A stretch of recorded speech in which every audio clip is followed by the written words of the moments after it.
IndiHome, dekatkan pengalaman. Dan pemirsa, untuk mengetahui informasi terbaru mengenai pengungkapan hilangnya Alvaro Kiano Nugroho, kita telah tergabung pemirsa dengan rekan kami Celia Alexandra di Rumah Sakit Polri Kramat Jati. Kemudian juga ada Kezia Butar-Butar di Rumah Duka Keluarga Alvaro di Pesanggerahan, serta rekan kami Herninda Febiola di Mapolres Metro Jakarta Selatan. Pertama kita ke Olive terlebih dahulu di sana. Herninda, selamat malam. Seperti apa informasi terbaru di sana?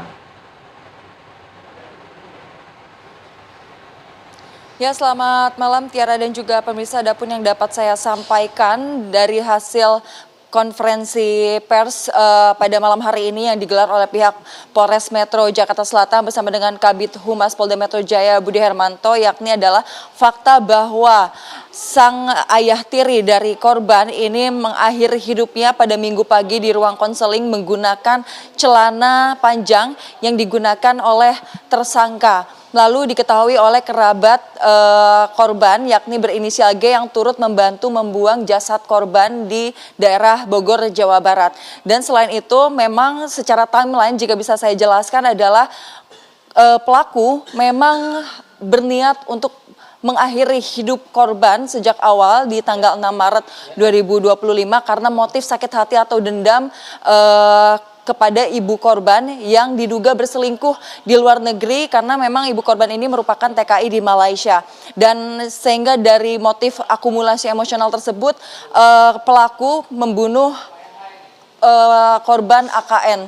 Dan selama 3 hari korban disimpan di belakang sebuah mobil di dalam garasi di kerabat dari tersangka ini selama 3 hari. Setelah dicurigai ada bau yang tidak sedap di rumah tersebut, barulah tersangka mencari tempat untuk membuang jasad daripada korban AKN tersebut. Dan pelaku berkeliling di area Tenjo, Bogor, Jawa Barat untuk mencari tempat yang strategis untuk membuang jasad korban. Dari pihak kerabatnya sendiri yakni berinisial G yang merupakan saksi kunci yang turut membantu membuang jasad korban, diberitahukan oleh pelaku bahwa jasad yang terbungkus di dalam plastik hitam itu adalah bangkai hewan. Maka dari itu pihak dari kerabat korban ini bersedia membantu untuk membuang bangkai tersebut yang disebut bangkai tersebut. Dan terkait kondisi kerangka yang ditemukan ini sudah melebur entah di mana begitu posisinya karena tidak lengkap. Dan ketika saya sempat bertanya kepada dokter forensik dari Rumah Sakit Polri, Dr. Farah, apakah ada dugaan mutilasi atau tindakan pemotongan yang dilakukan karena kerangkanya sudah berceceran, namun jawabannya tidak ada. Jadi kerangka yang terpisah tersebut memang karena peleburan secara waktu dalam jangka waktu 8 bulan sudah cukup lama untuk pembusukan begitu. Dan kerangka yang ditemukan ini sudah bercampur dengan kerangka-kerangka hewan lain seperti tulang ayam dan juga lain-lainnya. Serta beberapa kerangka yakni tepatnya rahang tidak ditemukan sehingga tidak bisa dikonfirmasi sebetulnya usia daripada kerangka yang ditemukan, maka dari itu perlu dilakukan tes DNA kembali. Sementara seperti itu, Tiara, kembali ke studio. Baik, dari Mapolres Metro Jakarta Selatan kita bergeser ke Rumah Duka Alvaro di kawasan Pesanggerahan. Sudah ada Kezia di sana. Selamat malam Kezia. Pasca adanya konversi yang tadi diselenggarakan begitu ya, seperti apa respon keluarga?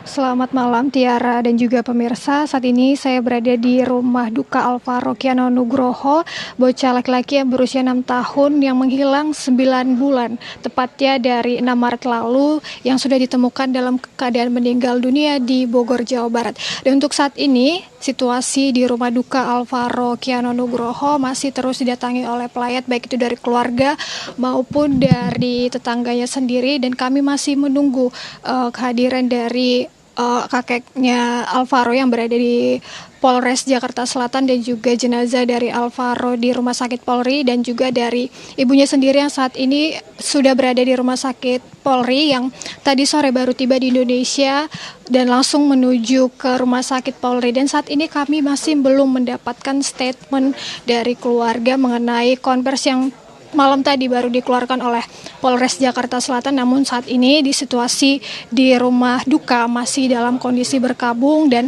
kami masih menunggu kehadiran dari keluarga yang ada di Polres Jakarta Selatan dan juga dari Rumah Sakit Polri.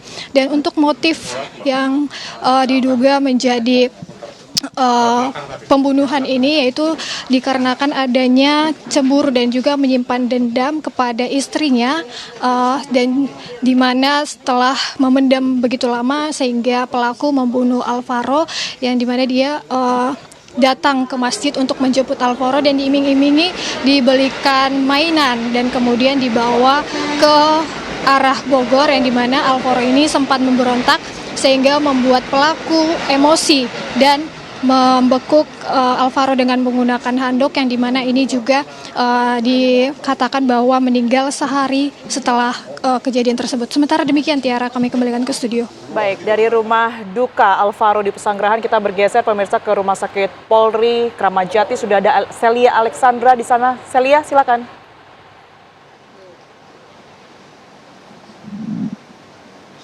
Baik Tiara dan juga pemirsa, mungkin tadi rekan-rekan saya juga sudah mengabarkan mungkin dari Polres Jakarta Selatan dan juga tadi sudah mengabarkan dari rumah duka maksud saya.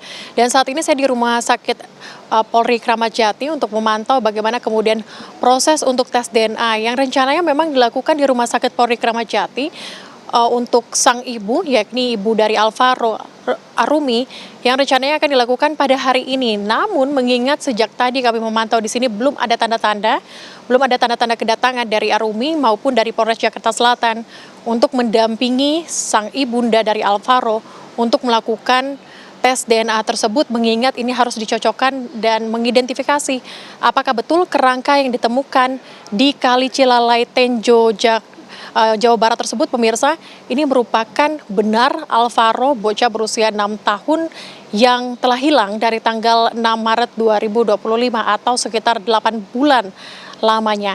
Namun informasi sementara yang memang kami dapatkan sejak pukul 17.30 waktu Indonesia Barat tadi, informasi terakhir kami dapatkan bahwa sang ibunda yakni Arumi telah tiba di Jakarta dan rencananya memang akan menuju ke Polres Jakarta Selatan terlebih dahulu, baru kemudian akan didampingi untuk menuju ke Rumah Sakit Polri Kramat Jati dan melakukan tes DNA tersebut. Namun hingga kini kami masih belum mendapatkan informasi lanjutan mengenai hal tersebut, mengingat juga kalau kami bisa kabarkan situasi saat ini di Rumah Sakit Polri Kramat Jati belum ada tanda-tanda apapun yang akan dilakukan.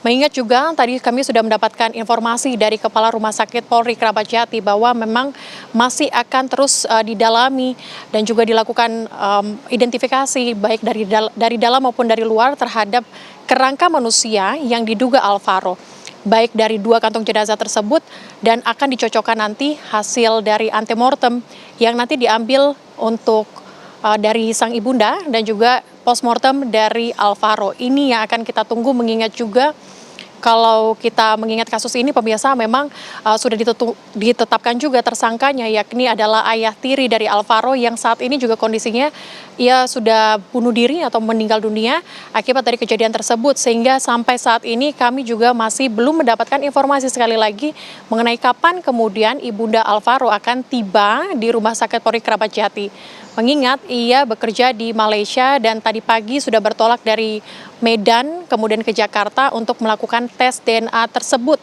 Karena kalau kami mendapatkan informasi berdasarkan dengan konferensi pers yang dilakukan pada malam hari tadi, dikatakan bahwa memang sudah bisa dicocokkan dan sudah bisa dipastikan bahwa ini jenis kelaminnya adalah laki-laki.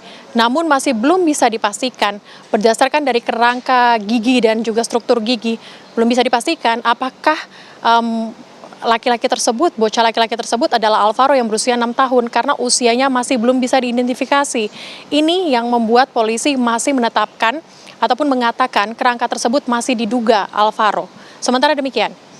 Baik, kita akan menantikan kehadiran dari ibu almarhum Alvaro dan juga menantikan ya bagaimana kemudian ini hasil dari tes DNA tersebut. Terima kasih Celia, dan sebelumnya tadi juga sudah ada Kezia serta Herninda Febiola. Selamat bertugas kembali semuanya.